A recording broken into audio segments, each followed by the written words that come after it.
Tekereza uri mu ndege kandi iri hafi kugwa. Mu masegonda make ibintu byose bise bihinduka. Indege ikora impanuka, umuriro uraka, abantu batangira kwiruka bashaka aho barokokera. Mu kavuyo nk'ako, umugabo umwe yatekerezaga ko ashobora kuba aribwo bwa nyuma abonye isi. Iyi ni inkuru y'umugabo witwa Mohamed Bashir Abdul Kadar, umugabo mu Buhinde wabaye ikimenyetso cy'uko ubuzima bushobora guhinduka mu kanya gato nk'ako guhumbya. Ndakurahiye, nakoze inkuru nyinshi ariko nanjye iyi ngiyi yo yansubije icyizere mu buzima, mbwira ko nanjye nshobora guhindurirwa ubuzima mu kanya gato nk'ako guhumbya. Nawe bitekereza. Urasanga ukwiye kumva iyi nkuru hanyuma ugakanda follow kugira ngo uzabone n'izindi nyinshi zigiye zitandukanye nk'izi ngizi, ugakanda like kugira ngo utwereke ko wayikunze, comment hanyuma ukabisangiza n'abandi ukabisharinga.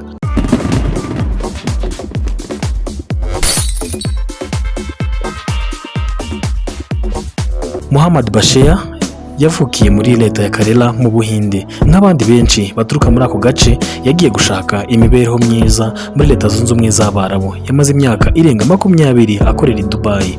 Ntabwo yari umukire cyangwa icyamamare, yari umuntu usanzwe ukora cyane kugira ngo atunge umuryango we. Mohamed Bashir yari afite abana ndetse umuhungu we umwe yari afite ibibazo by'ubuzima byamusabaga kumwitaho cyangwa se kwitabwaho cyane. Bashir yarageze igihe cyo gutangira gutekereza ku kiruhuko cy'izabukuru cyangwa se pansiyo. Nyuma y'imyaka myinshi akora, yifuzaga gutuza akabana n'umuryango we. Nta n'umwe wari uzi ko ubuzima bwe burya bwari bugiye guhinduka burundu. Reka twinjire neza mu nkuru y'uyu mugabo. Ku itariki 3 z'ukwezi kwa 8 mwaka wa 2016, Bashir yari avuye mu Buhinde agaruka i Dubai nk'uko byari bisanzwe. Uyu mugabo yari yicaye mu ndege ya Emirates Flight 521. Byari urugendo rusanzwe nk'izindi ngendo zose yakoze mu myaka myinshi. Abagenzi benshi bari batangiye kwitegura kugera aho bajyaga, bamwe batekerezaga ku miryango yabo, abandi ku kazi kari kabategereje. Nta n'umwe wari uzi ibigiye kuba. Indege yari hafi kugwa ku kibuga cy'indege cya Dubai mu buryo butunguranye. Ibintu ntibyagenze nk'uko abantu bari babyiteze. Indege yikubise hasi mu buryo bukomeye cyane. Abagenzi bumva urusaku ndetse n'umutingito udasanzwe.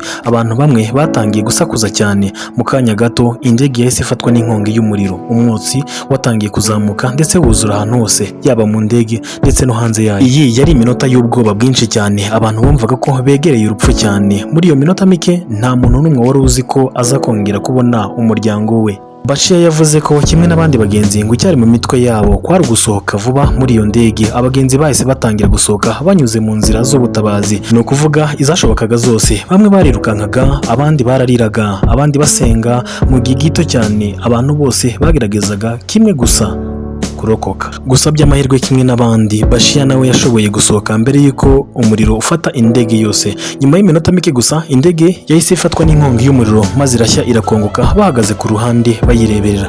Ashobora kuba yaratekerezaga ati, iyo ntinda amasegonda make gusa ubu simba nkiri muzima. Gusa nyuma yo kurokoka, Bashir yatangiye kubona ibintu byose mu buzima bitandukanye.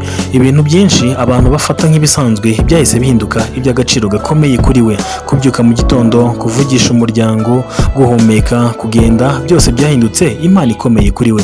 Yari azi neza ko hari abantu benshi badashobora kuba barokoka impanuka nk'iyo ngiyo yari amaze gucika. Hashize iminsi mikeya gusa Bashir atarasubira kuri gahunda cyangwa se ku murongo kuko yaragifite cyane igihirahiro ndetse n'igihunga cy'ibyari bimaze kumubaho. Nuko ari mu rugo nk'abandi, agiye kumva yumva telefone irasonnye.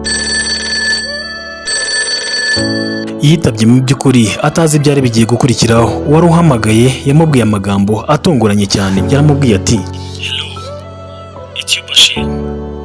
Congratulations, you have won $1 million." Mbere yuko nakomeza, ese nkawe iyi nkuru yumvise ari wowe bahamagaye, uzi byari bimaze kukubaho, wakwiyakira gute cyangwa ibintu wabifata gute? Ngusaba tubwire uko wakwiyakira muri comment. Yari yatsindiye tombora ya Dubai Duty Free. Ntabwo ari amafaranga make, ntabwo ari imodoka, ntabwo ari tike y'ubuntu y'urugendo. Yari yatsindiye $1,000,000 y'amadolari y'amanyamerika, amafaranga arenga $1,000,000 y'amafaranga y'u Rwanda muri icyo gihe. Ubwo yabwirwaga ayo makuru yaratunguwe cyane, ariko nanone yanga kubyemera kuko yatekereje ko ari umuntu ushaka kumukinisha. Byari bigoye kwemera ko mu cyumweru kimwe gusa yararokotse impanuka y'indege hanyuma agatsindira $1,000,000 y'amadolari.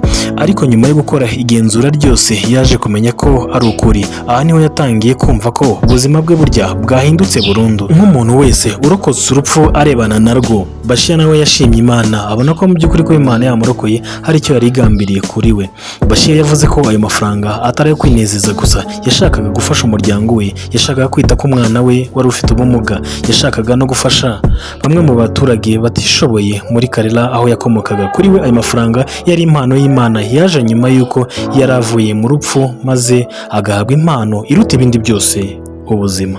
Inkuru ya Bashir twigisha ikintu gikomeye cyane. Hari igihe umuntu ashobora kuba ari hafi yo gutakaza byose birimo n'ubuzima. Hari igihe umuntu ashobora kuba ari gusatira urupfu cyangwa ari kubona urupfu mu maso ye, ariko ntamenye icyo ejo hazaza hateganya. Ku itariki 3 z'ukwezi kwa 8 2016, Bashir yari umuntu utekereza gusa kugera i Dubai amahoro. Mu minsi mike yakurikiyeho, isi yose yari kuvuga inkuru ye kandi irimo isomo rikomeye. Iyo abantu bavuga amahirwe, abenshi batekereza amafaranga, ariko Mohamed Bashir we amahirwe ye ya mbere ntabwo yari miliyoni y'amadolari yabonye. Amahirwe ya mbere yari akeneye ko ari gusohoka muri ya ndege ari muzima. Miliyoni y'amadolari yaje nyuma atarayiteganyaga, kandi niyo mpamvu iyi nkuru ye ikomeza gutangaza abantu benshi ku isi yose buri munsi, kuko mu minsi mike gusa ndetse itageze no ku byumweru bibiri, uyu mugabo yanyuze mu bintu bibiri bitandukanye kandi bikomeye abantu badashobora kwiyumvisha. Reka ngusabe, niba iyi nkuru hari icyo kwigishije, reka ngusabe kandi like muri comment uvuga icyo kwigishije, ntiwibagirwe kongeraho ijambo amena, hanyuma ubisangize n'abandi. Ndabakunda cyane, Uwiteka abampere umugisha uzira umusozo.